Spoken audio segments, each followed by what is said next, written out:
This is great. But what if I could see my heart rate as well? Thought you were gonna see the heart rate sensor, right? Yeah, I never made it past development. Accessories! What if you were playing Super Mario Bros. But decided that killing turtles just wasn't enough? Now that's more like it. Over the course of 40 years, there's been plenty, and I mean plenty of accessories for game consoles. From cameras to extra buttons, there's a lot to unpack today, so get ready. Because today, we'll be exploring some pretty odd accessories for game consoles. Oh my god, he said the thing!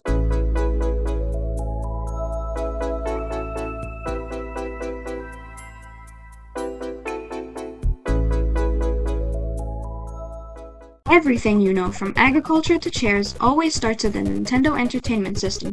The NES's most famous add-on was the NES Zapper, letting you shoot stuff in 17 games.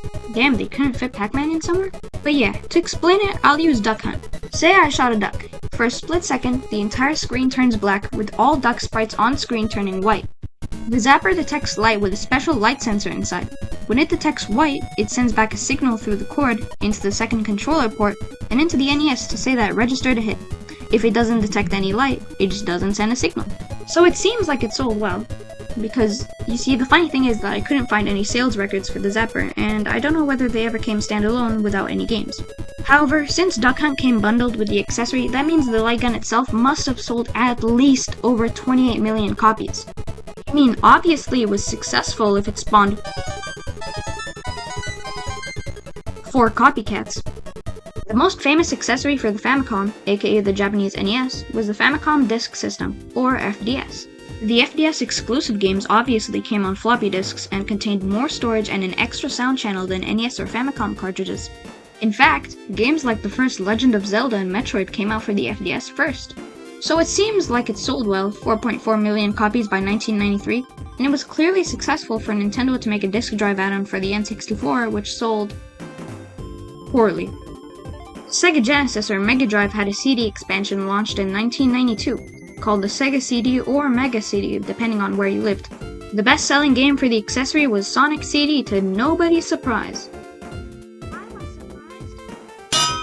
The only purpose of this was to allow games to get higher quality audio and more storage, which is why Sonic CD contained 2 FMVs for the intro and outro, albeit highly compressed.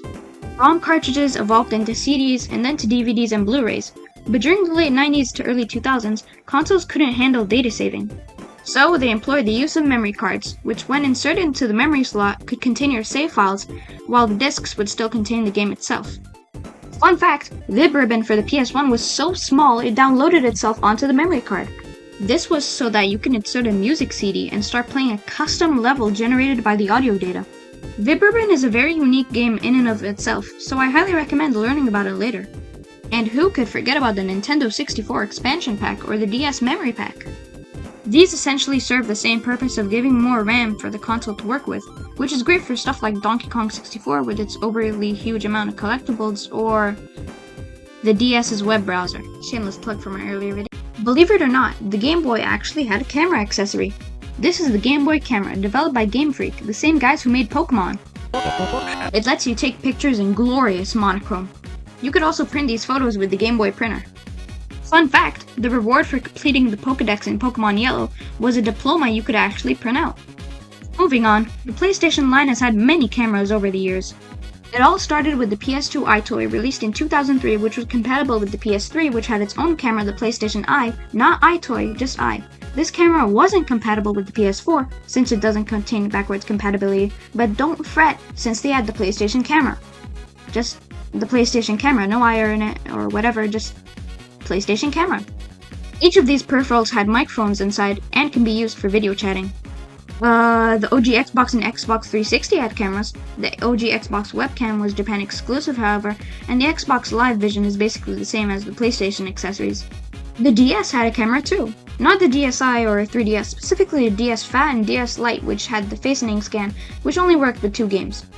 Finally, we arrive at the Switch 2 camera. It's the Switch 2 camera.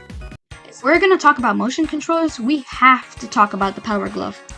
It has all the buttons of an NES controller on it, plus 1 program button and 9 extra buttons labeled from 1 to 9, which I guess are just settings. Don't get mad I don't iterate on that, I don't want a Power Glove. Anyways, it's pretty bad because controlling an NES controller with just one hand is pretty hard. Wanna see?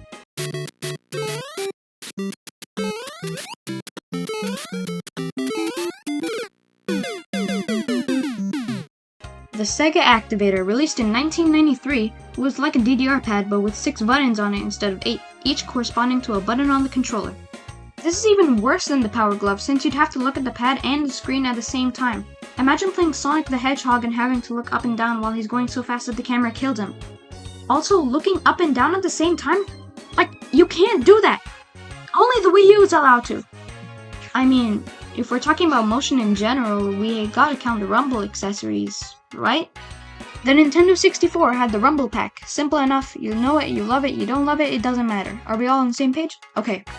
Just so everyone knows, the Sega Dreamcast had the Jump Pack, which was basically the same thing. The original PlayStation controller actually didn't have analog sticks, just a D-pad, which for 3D games meant you were done for. So out comes the DualShock in 1997 with both analog sticks and Rumble support. This is actually the first controller ever to come with Rumble built in. The DualShock line continued on becoming the standard controller for all PlayStation consoles. However, since it is now the default, I will no longer be talking about it. The Game Boy line didn't get motion or rumble accessories itself, but plenty of games came with these mechanisms built in, like Kirby Tilt and Tumble, Yoshi's Topsy-Turvy, or WarioWare Twisted. The DS also had a rumble pack like the N64, and I really don't want to talk about it since there's nothing interesting to note. The PlayStation Move was released in 2010 for the PS3 and later got support for the PS4 and PS5. It's a Wii remote with RGB lights. The Xbox Kinect is like the PlayStation cameras. It came out for the Xbox 360, later getting a revision for the Xbox One. The only reason I remember this is because of Sonic Free Riders and the fact that you have to turn your body side to side to navigate the menu. These next peripherals are truly odd. To start off, have you heard of the PS2 printer? Yeah, I found 2 different printers and it looks like they worked with a couple of games. Have you also heard of the Game Boy Pocket sonar?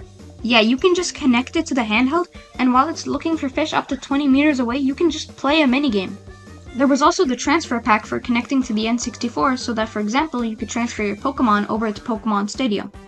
And of course, who could forget the mobile adapter GB, letting you connect your Game Boy to a mobile phone and use the cellular data on the mobile adapter GB service. The only reason I remember this is because it could be used with Mobile Golf, a Mario Golf game where only 4 of the characters are from Mario, to play online and unlock exclusive content. So it was basically DLC. Or did anyone remember the Wonder Book, the AR accessory for the PS3, which was basically like a more advanced Sega Pico? Or hell, some peripherals just never came out, like the Virtual Boy link cable or the Wii Vitality sensor. Oh my god, you remember the thing? What is this? It's a blood glucose monitor designed for children with diabetes. And that's not even the end of it. There's thousands of these accessories which so many people don't even know about, like the Play-An, media player for the GBA, the wireless keypad for the PS3, the DK bongos for the GameCube, the Xbox DVD movie playback kit, the DS thumb strap, because most people really hated Mario 64 DS's control scheme, and plenty more. As you can see, this is getting pretty ridiculous. There have been plenty of peripherals over the years, some you would expect and some you would really not expect. But it's super interesting to check out these obscure parts of consoles that no one really focuses on. I hope you've enjoyed this video, and see you for the next one!